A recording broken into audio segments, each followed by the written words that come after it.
Hello, I'm Terry Christensen, and this is Valley Politics. The June primary election is almost upon us. Mail-in voting is already in progress, so it's time for a preview of the key local races. Mercury News reporter Maggie Angst and San Jose State professor Garrick Percival will highlight some of those crucial contests, and we'll talk about how the majorities on both the San Jose City Council and the Santa Clara County Board of Supervisors could shift as a result. And that's what's coming up on Valley Politics.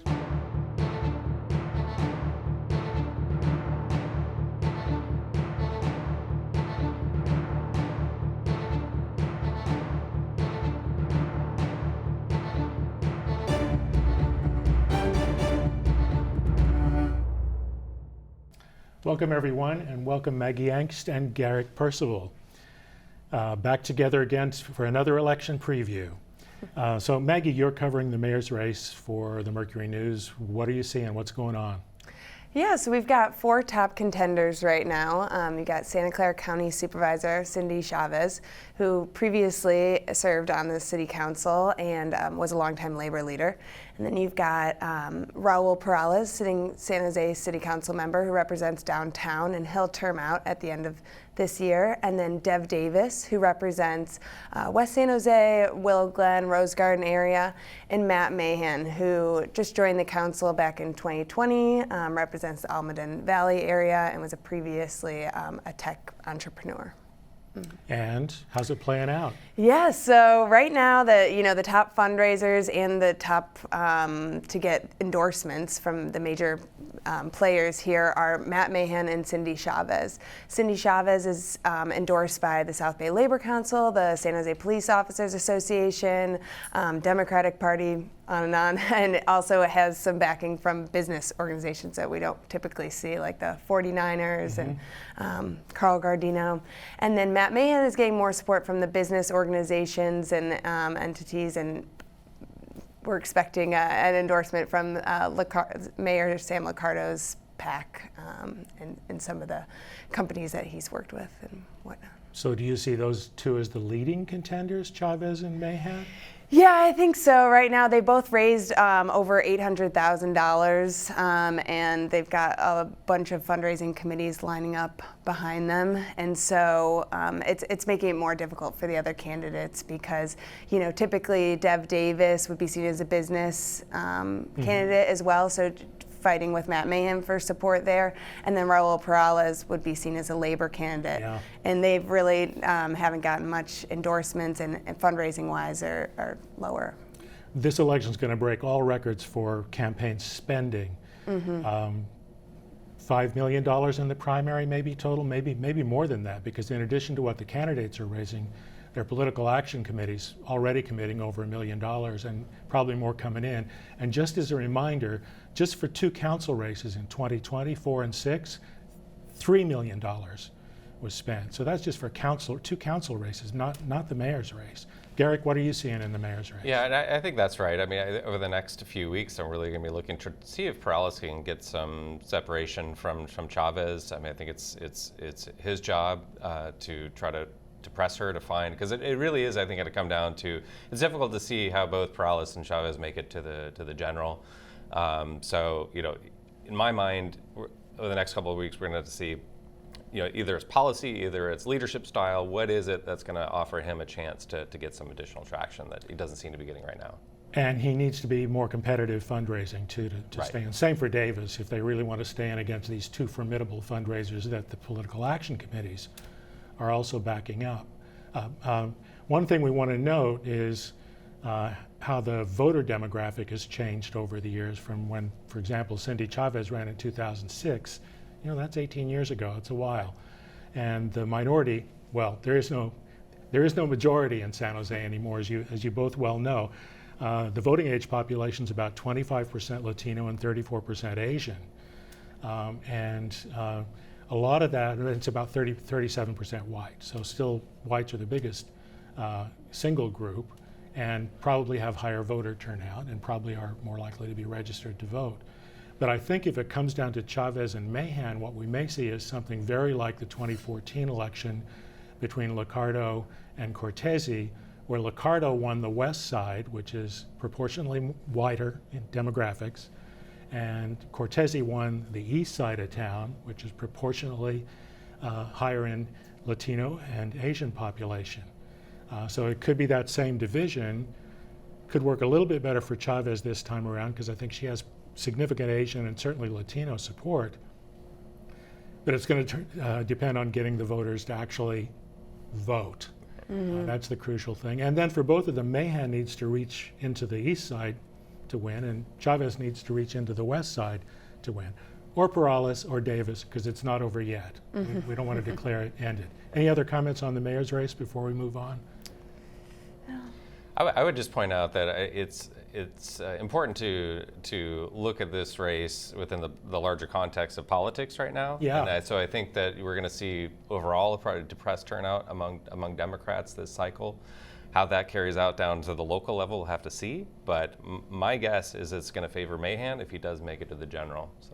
Yeah, good point. Overall turnout's going to matter in both the primary, which is ordinarily fairly low turnout, Right. and the general election in November, because the top of the ticket, the governor, it's not really a governor's race. Right. People aren't going to be turning out on the statewide races. One thing I'm going to be watching is how are they going to spend all this money? How much mail can we get?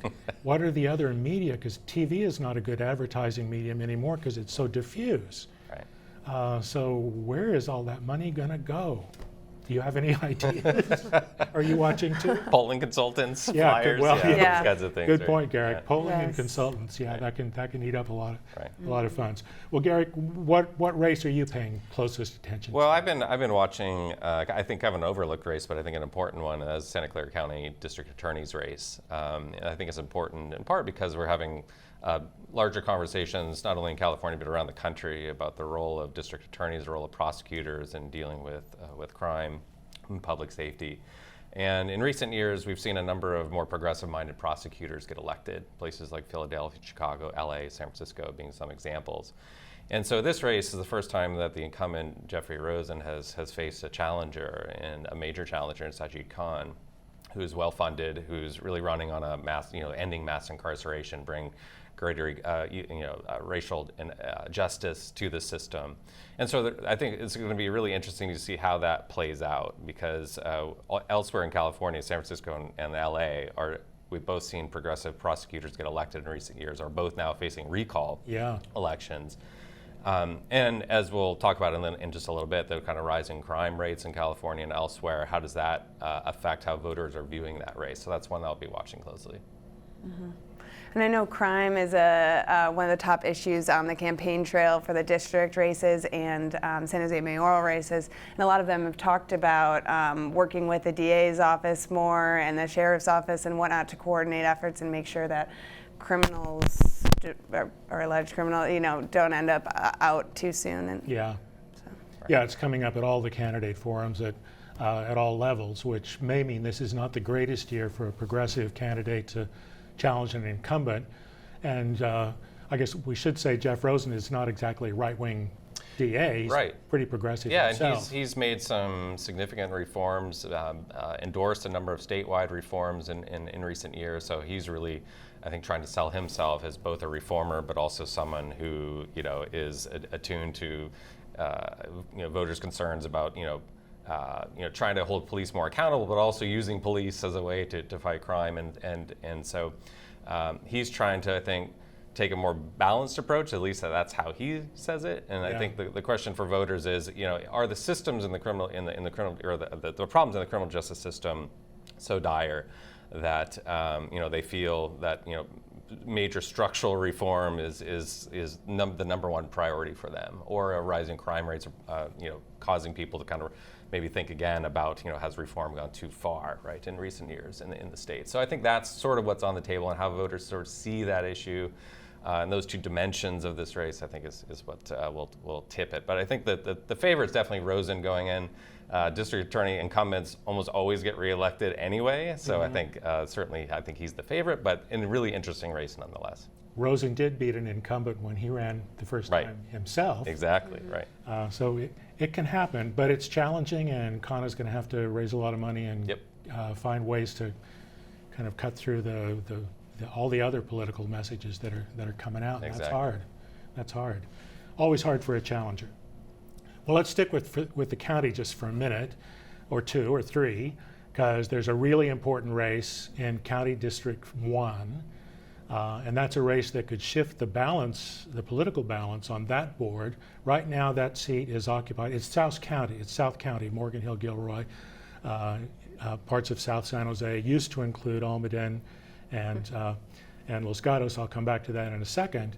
But that district has always, not always, but for the last 30 years been the most conservative of the five districts. And Mike Wasserman, the incumbent who's termed out, is the most conservative on the board now. He's by no means a right-wing conservative.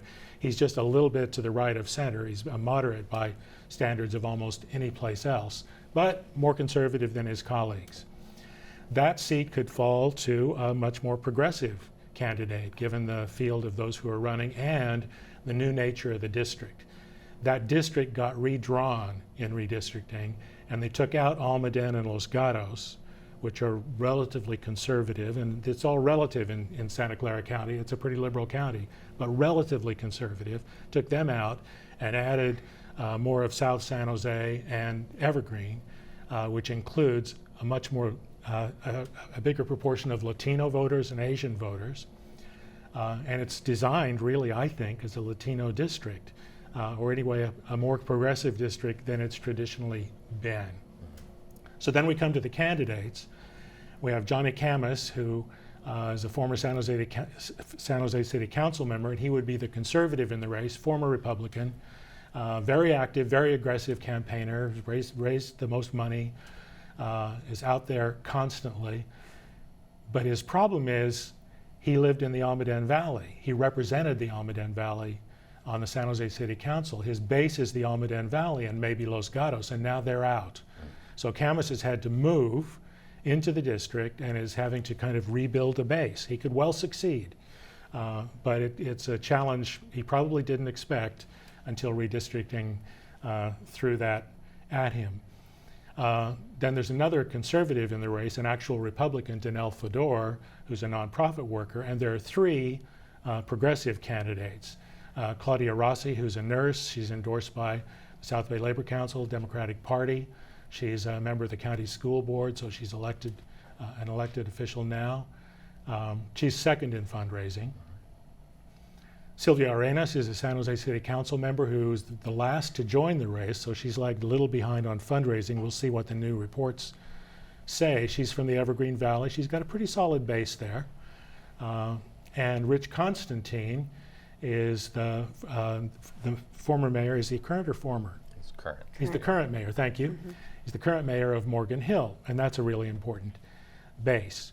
Arenas and Rossi are both got dual endorsements from the Democratic Party and from the South Bay Labor Council, and those are pretty important endorsements. So it's a hotly contested race with some strong candidates. My pick right now as the likely contenders in the runoff would be Rossi and Camus. And so then you have a real conservative, progressive contest, and we'll see where it goes. Well, you're yeah. Well, ready, I think Garrick, I think that's as good. That's a great pick. I guess one of the things I sort of think about it when analyzing this race and in terms of Camus is, I was thinking along the same lines when he was running for this state senate a couple of years ago, and I think finished like 5th or something. Yeah. Like. So I think it's really for him. It's about trying to build a network of support beyond sort of the District 10 and San Jose, Almaden area that you mentioned a minute ago.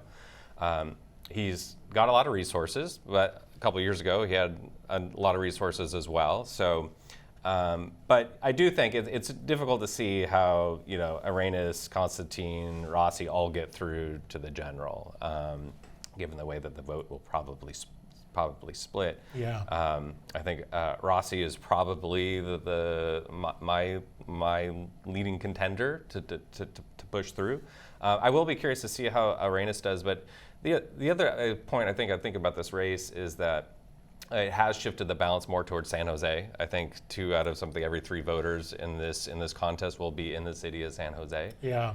And so that's taken some of the power away from the south part of the county, which I know has angered a lot of people down in that area. And so, and again, a question down to turnout again, like all of these races. How many people show up? Certainly, people in Los Gatos and Almaden Valley weren't too pleased about the redrawn district lines. Right. And it does shift the balance a little more in San Jose's direction. So San Jose could have another member on the board. That's another way the balance could shift if Arenas is elected. But if it's Arenas, Rossi, or Constantine, we have a more liberal, more solid liberal majority on the board.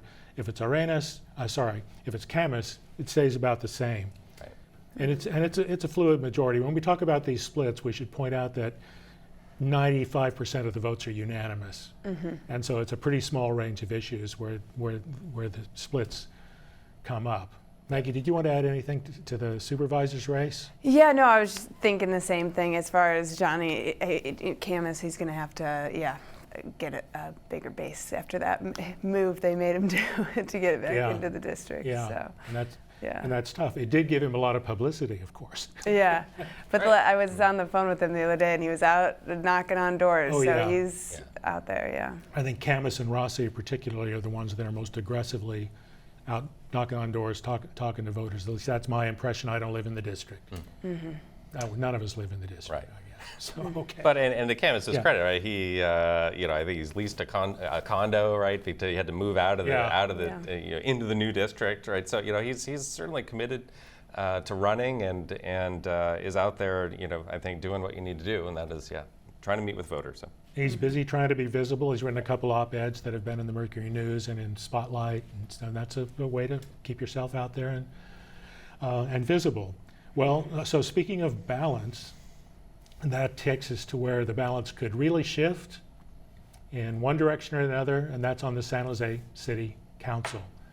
So besides the mayor, if it's Chavez, that takes the council majority in a more progressive direction. If it's Mahan, it takes it in a more conservative direction. Mahan or Davis in a conservative direction, Perales or Chavez in a liberal or progressive direction. And here the split's been close, 6 votes in the progressive or equity caucus, 5 votes with the mayor. And this shifts too. Again, it's not a rigid division. Most votes are unanimous. But when the shifts come on issues like renters' rights, downtown development fees, other kinds of issues, then these votes really count for something. And with 5 seats up, the balance could shift. Actually, only 4 of the seats are really up and competitive. In District 9, Pam Foley drew no opponent, which is remarkable, especially in these times. Drew no opponent, so I'm going to predict Pam Foley will be re-elected. Do either of you want to challenge that prediction? Okay, we're unanimous. We're unanimous on the only safe prediction probably available. But that means 4 other seats are up, and 3 of them, districts 3, 5, and 7, are held by members of the Progressive or Equity Caucus. So they need to win their seats, and maybe they can add another seat. I'm going to start us off, though, on District 1, which is the West Valley. And the incumbent there is Chappie Jones. He's termed out, so it's an open seat. It's drawn 3 candidates. The top 2 are Rosemary Camus, who's an elected member of the county school board. She's been on the water district board. She's held other important offices. She works for an education nonprofit. Been around in local politics for quite a while, very well known, and pretty popular. She's really racked up the endorsements, not only Chappie Jones, but Pam Foley, who I just mentioned, Sergio Jimenez, South Bay Labor Council, Democratic Party, the Mercury News, and others. So she's really lined up significant support. Her main challenger is Ramona Arellano Snyder, who's supported by the Silicon Valley Business Political Action Committee, which is the inheritor of the Chamber of Commerce role. So it's a lot of the old chamber folks. The chamber itself is not endorsing and doesn't have a PAC, but this is the chamber folks. So she'll have some money from them. And she has support from some important neighborhood leaders in the West Valley. I think in this one, though, Rosemary Camus can win in June and wrap it up. Yep. And if she does, given the basic breadth of her support, if she does that, then that's a gain in votes for the Progressive or Equity caucus. So that's their only likely pickup. The other 3 seats they have to try to hold.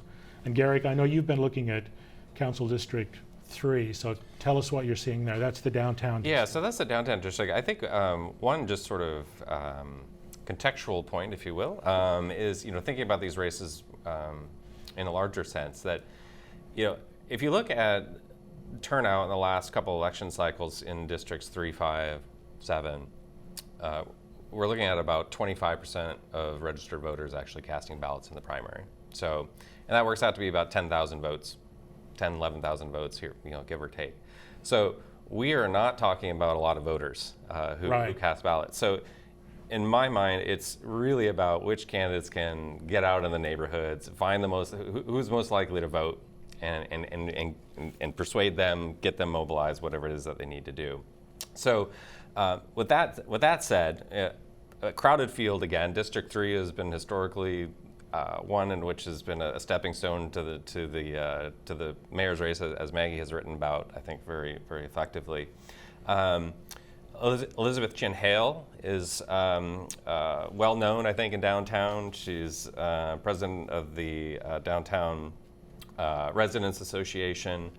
Joanna Rao, I was racking up a lot of endorsements. Sam Liccardo's endorsed her, so is the former mayor Tom McHenry. He's got the support of the police.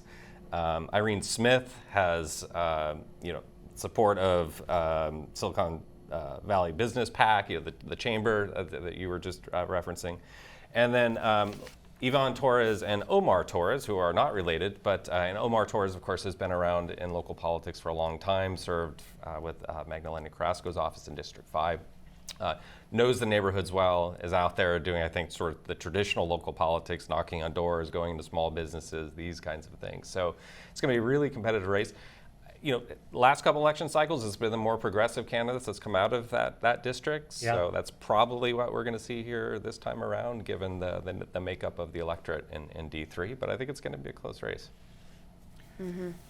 Yeah, this district is the voter age population, which is different from who actually votes, because they have to turn out, but it's 36% Latino, should be a help with the Torres candidates. The Ivan Torres, or Ivan Torres, is not a major contender by any means. He's not raising money. He's not doesn't have the organizational base that Omar Torres does. But having 2 Torreses on the ballot is probably not helpful for Omar. District's 25% Asian. That's been a growth population in the district. So it's minority majority if they vote. Right. And Joanna Rao and Irene Smith could split the white neighborhood, more homeowner vote. We'll see about that.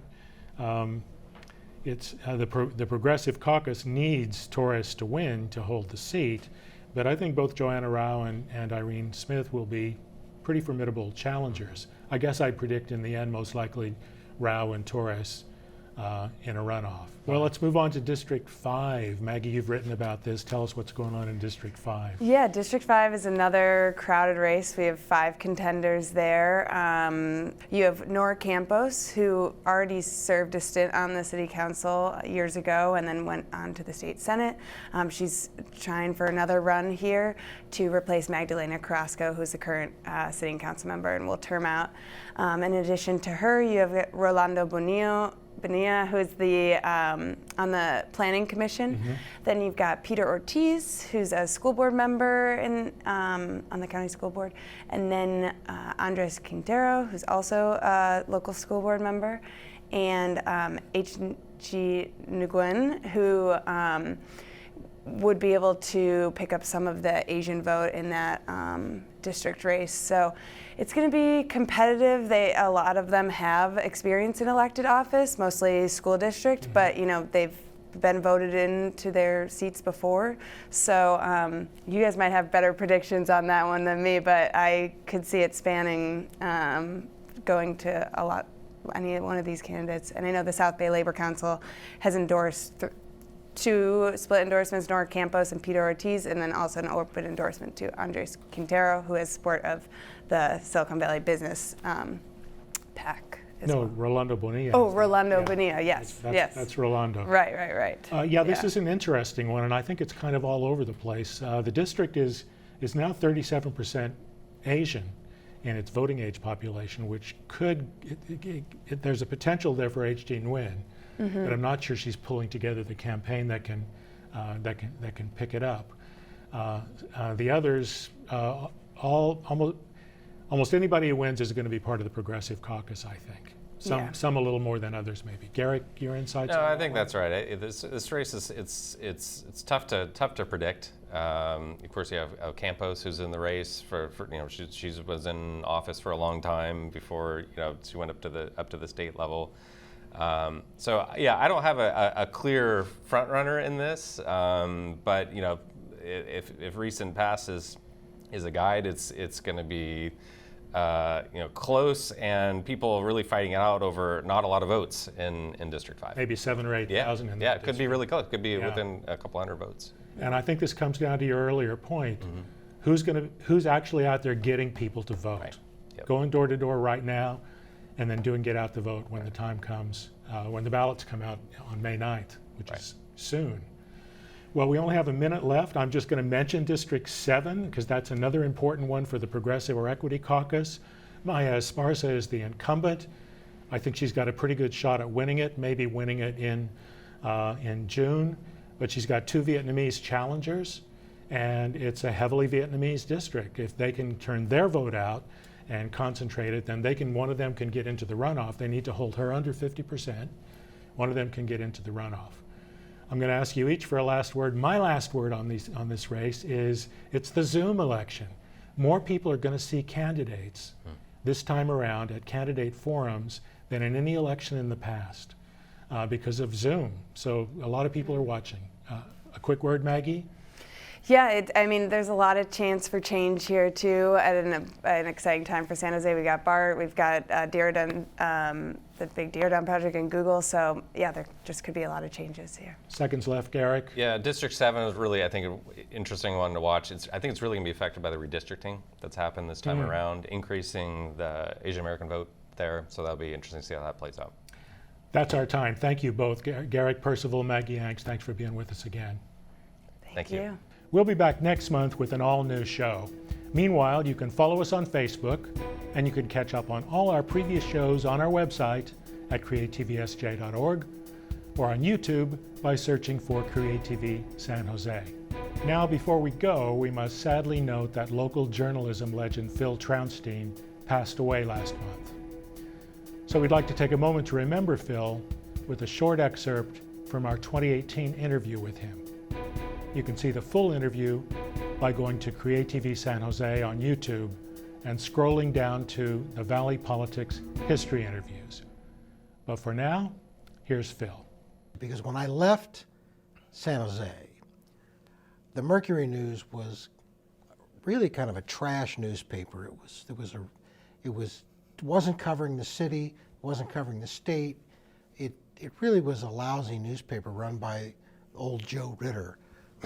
And when the Knights took over, and then they brought in Larry Jinks and Tony Ritter became the young publisher, it was a complete transformation. And suddenly Larry Jinks, who had a lot of money now from the Knight folks, started hiring young reporters from all over the country and basically saying, there's sacred cows out there, go out and shoot them, and we'll back you up. And so everything we did was new because nobody had ever covered San Jose with any kind of real journalistic objectivity. Joe had been a real booster, and that was the model of publishers back at that time. And Jinx, as the editor, and Tony as the new publisher, were just changing everything. And so it was a wonderful time to be a young reporter at a paper that was just changing its whole image.